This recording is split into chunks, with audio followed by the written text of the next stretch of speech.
Video killed the radio star. Now look what it's done to Football Weekly as we present our very special Europa League semi-final roundup. On the road to Amsterdam, Chelsea dazzle Basel and Fenerbahce have a matchy with Benfica. Who's going to make it all the way to the big final? Those questions coming up. Plus Italy's handshake gate, Norwich Stoke and a few other bits of football-related excitement in this Football Weekly Very Extra. Pwah! On this edition of What Has Been Seen Cannot Be Unseen, James Horncastle. That's me. Yep, absolutely. Paul McInnes. Hi, Paul. And Barry Glendenning. Hello. All right, it's a full house here as we look back on so many things. Of course, it's all about Europa League semi-finals, first legs. Chelsea-Basel, or Basel-Chelsea rather. Paul McInnes, you were all over this. Yes, like I had to go and watch it in the waiting room, a pub down the road, which is kind of a hotel bar, which is very kind of, it brings in all the passing train. It's very exciting. Why did you have to watch it there? Because I needed alcohol by 8 o'clock at night, which is as good a reason as any. Chelsea played very well, I thought. Yeah, Rafa got it right. Yeah, Rafa did get it right. It's the sort of night you look at that squad and you think, well, this is a Premier Champions League squad. It should be performing very well in this competition. They had the right strength, athleticism, experience and youth and pace, and I thought they generally did a job. Luiz back in the midfield, James?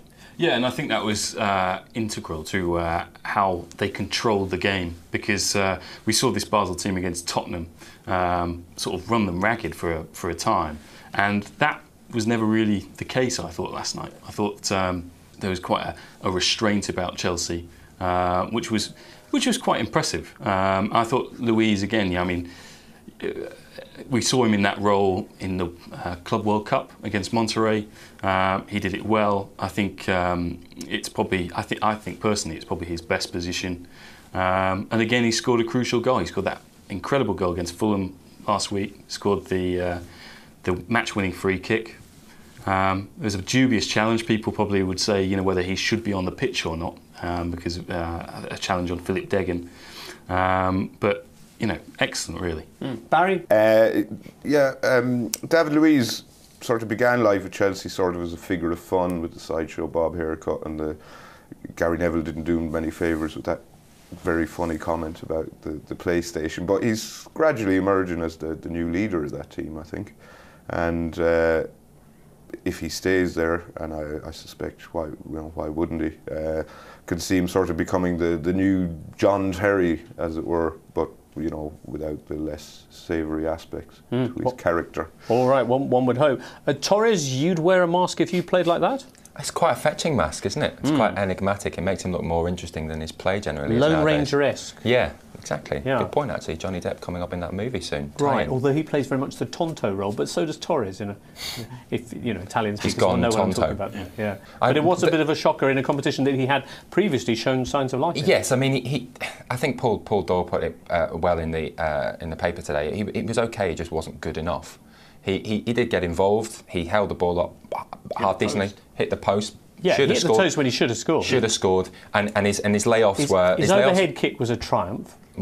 I mean, it ended up being an assist, fortunately for him. I particularly loved the ball which was sent through to him. He was put through on goal, and he stood on it and dummied himself, basically. He ended up 4 or 5 metres down the field and the ball back where he started. Yeah, I mean, that sort of stuff seems to be indicative of the new Torres, the Torres who's lost his confidence. I think for me, more worrying is when he's doing things the right way. He is actually making the right decisions and trying to execute the right things, but doesn't quite get them right. And you need moments of class, a real Lewandowski-esque class, when you're playing that lone front man for a big side. I just thought another thing that Rafa did which kind of compensated, which was to Dirk Kuyt's the side a little bit, with having Ramirez and Moses out wide, who were very industrious and quite often, both defensively and offensively, winning ball and creating opportunities. Interesting. Have they got one foot in the final, or will that very dubious penalty come back to haunt them, James? Well, that was Benitez's fear after the game. He thought, it surprised them that it had been given and it could cost them. But I think that their form has generally been so good in semi-finals at home, whether they've been knocked out or not. I don't think they've been beaten there for some time at the Bridge. And you just think, as Paul was saying earlier, it's a Champions League squad. And you look at the opposition they've faced so far. You know, they played Sparta Prague, Steaua. they've played Rubin, Basel. When you look at it like that, all those teams have their merits, but it's a competition that Chelsea, should be in this position right now, if you know what I mean.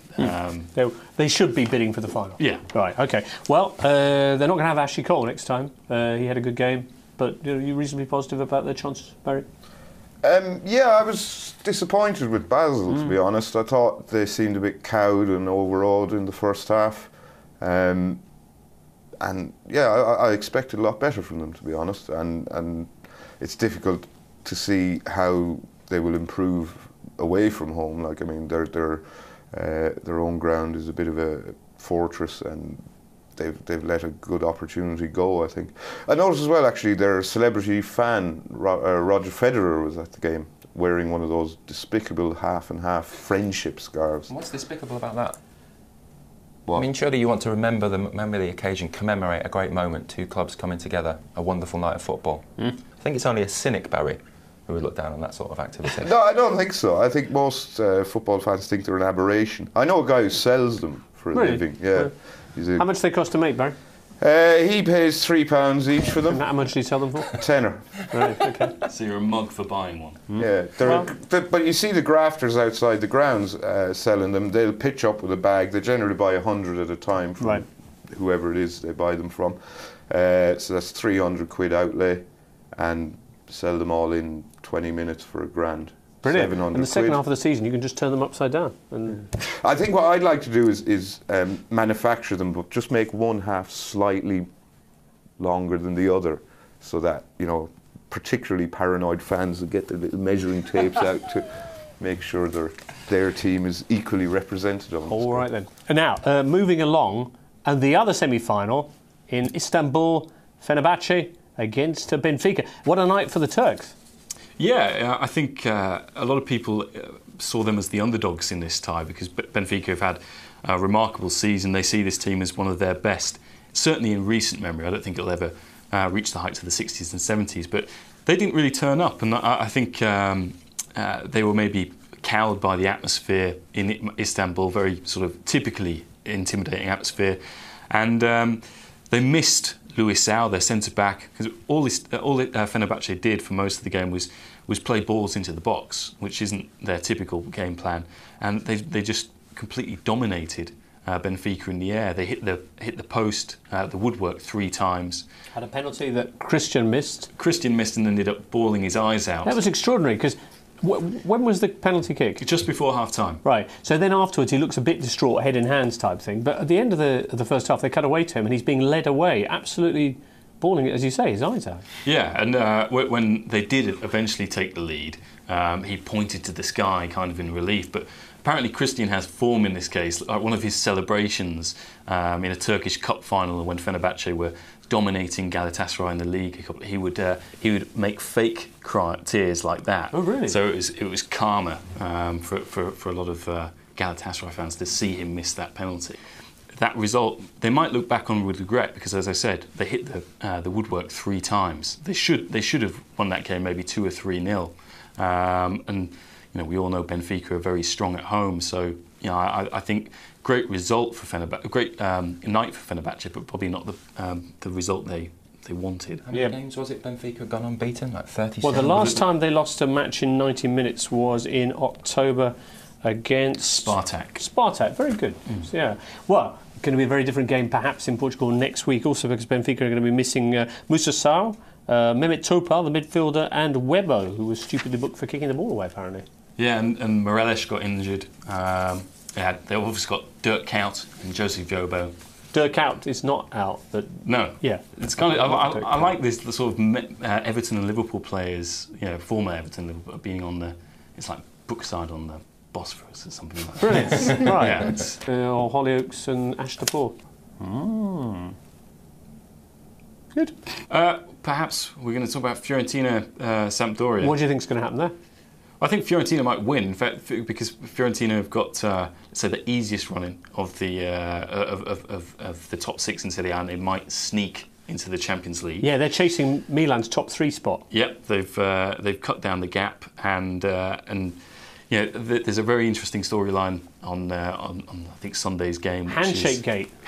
Possible handshake gate in Serie A, which is I think viewers will recall last year when Delio Rossi, the now Sampdoria manager, was in charge of Fiorentina.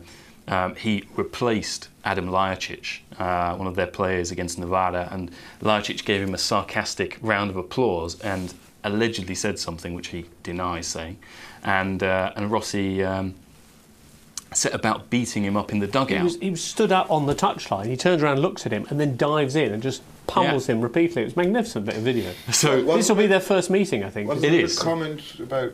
There were suggestions that he'd made some comments about his family, or something like that. Mm. But that's all been denied. Right. And Ljajic has been sort of a reformed character.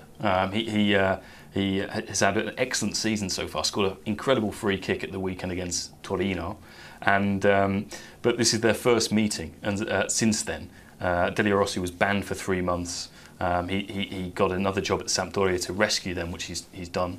He kind of committed another misdemeanor earlier in the season when he gave the middle finger to Nicolas Perdiso, the Roma defender. Mm-hmm. But he says, he's got no sort of problem with Ljajic. He would shake his hand if Ljajic was the one to come up to him and offer his family. Point of honour. All right, would you like to go for another game? I don't know. Torino, you mentioned there, been involved in some phenomenal games recently. They were 3-0 down against Fiorentina, came back to 3-3, and then Fiorentina won it 4-3. Previously, they'd been what were they up against Napoli, and they ended up losing 5-3. That was another brilliant game. This Sunday night, they've got the Turin derby against Juventus, a game which could see, if other results go their way, Juve win the title.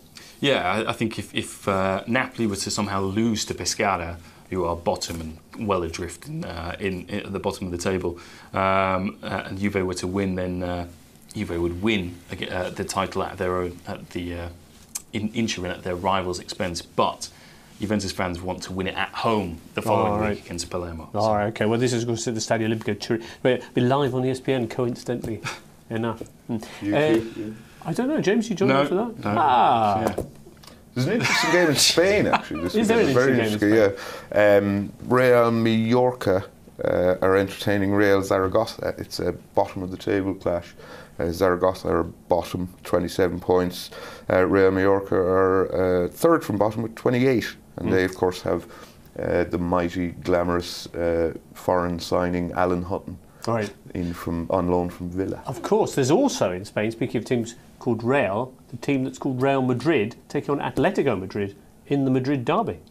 Yeah, but Atletico Madrid always lose that, don't they? That's true. The tie that you could Except make when they win and do someone else a favour. Is that we've already had celebrity fan Roger Federer.